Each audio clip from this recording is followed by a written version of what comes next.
What's up?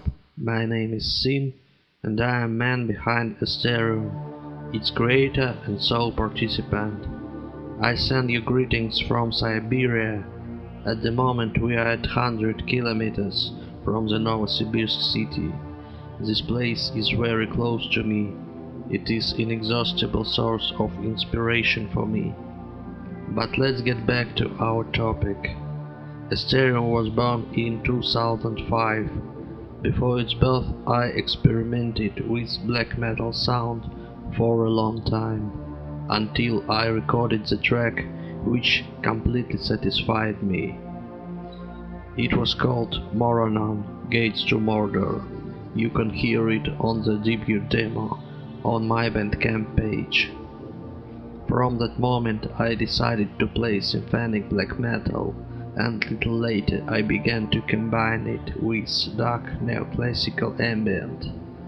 On my creative way I was inspired by music of Burzum and Ildjarn, and by the hordes of next black metal wave, Nocturnal Mortum, Kataxu and Eisenwinter. Astarium is autobiographical project. According to different releases, you can understand what I lit and what happened in my head during a certain period of time. Currently, Astarium has been lived for 14 years. Frankly, it's definitely hard to play the same style for such long period. You can just go crazy if you play the same style. So I'm constantly experimenting. Sometimes I add doom metal elements, sometimes hit the sci-fi themes, sometimes dilute my ambient by noise or dark wave. I really appreciate the conceptuality in work, and each of my releases is equipped with a certain concept. It is thoughtful and finished work from and to. In general, I do what I like, and if the concept does not require certain narrow stylistic frames, then there is always place for experiment. My cover, the forest has found those oceans,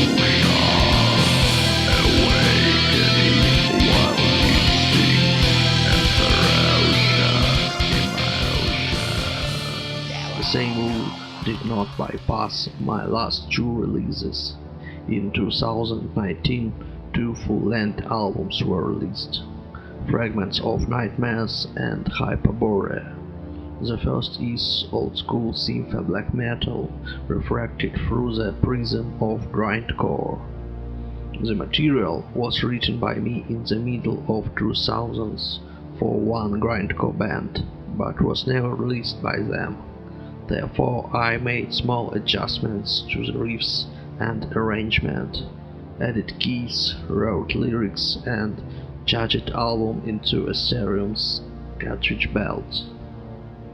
It turned out 12 short but insanely driven musician action tracks. The lyrics were written in 2018 and as usual cover the themes of occultism, demonology and human fears. The cover art was made by my daughter. She painted strange abstract picture just at the moment when I was preparing material for the album, and I thought, why not? It fits perfectly with its concept. Fragments of Nightmares was released in the beginning of this year by Russian Liter Atmosphericum Records on CD and floppy, and in the end of year the same label plans to release album on 7-inch vinyl. In the next year, American label Brotherhood of Light plans to release album on cassettes. Also you can listen it and purchase it on official Bandcamp of the project.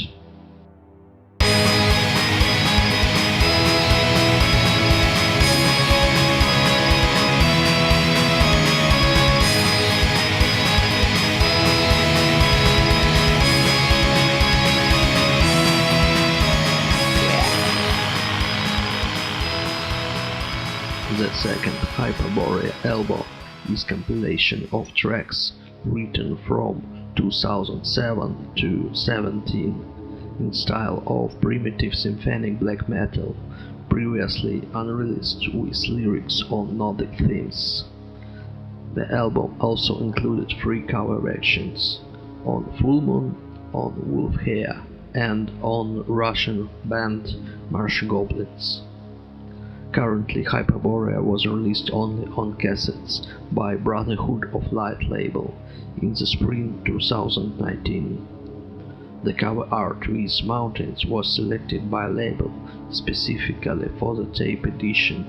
CD release is planned to release by Symbol of Domination this autumn, so let's wait.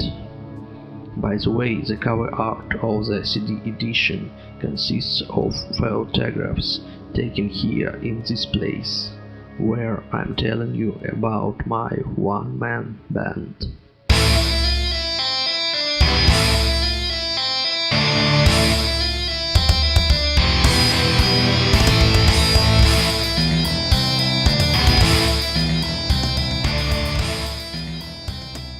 Astarium does not play concerts for a number of objective reasons. Firstly, for this I need a full-fledged band, which is almost impossible in my city. The first pitfall is to find a drummer, and not just a drummer, but a black metal drummer, the style of which in my city, alas, is not. The rest of participants should also have a certain level of musician skill. One desire to play is not enough. Secondly, we will need to give a lot of time to rehearsals, but this is time and money, which, unfortunately, I do not have. Therefore, the idea of concert activity ends before it even starts. Well, I can only cherish and cherish my ego further in the studio.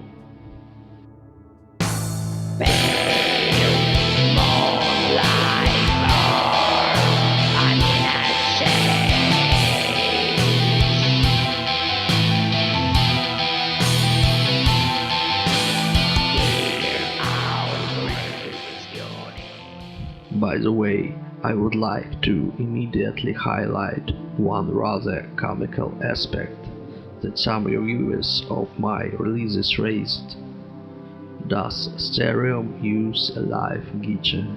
My answer: yes, Astarium is using.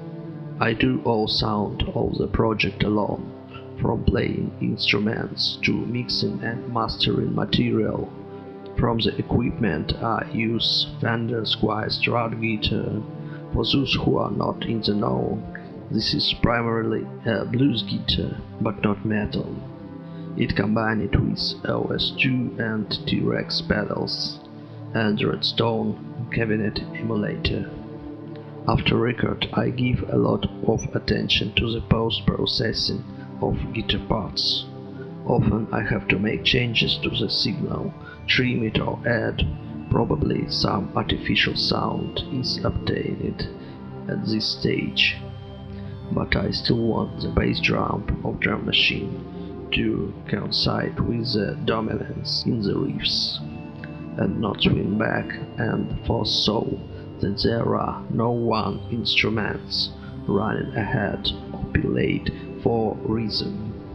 Maybe I am wrong in this, but I do what I enjoy and what I consider necessary. And whoever doesn't like something, you can at best not listen, or at worst go to, so you can understand all in your hands. Sound engineering is quite difficult and painstaking, but interesting work.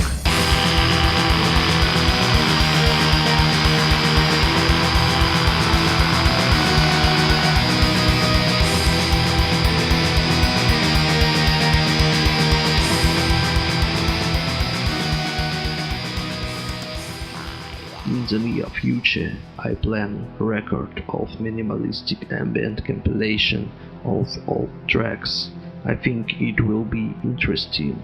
Will be out albums, Fragments of Nightmares and Necrocosma, Nocturnal Kali Yuga on tapes and vinyl, CD issue of Hyperborea and newest EP Red Rose. There are a lot of plans, but only time knows how it will turn out. I want to thank you all that you had the patience to watch my speech to the end. I hope that you are interested. Keep your black flame with honor. Stay metal.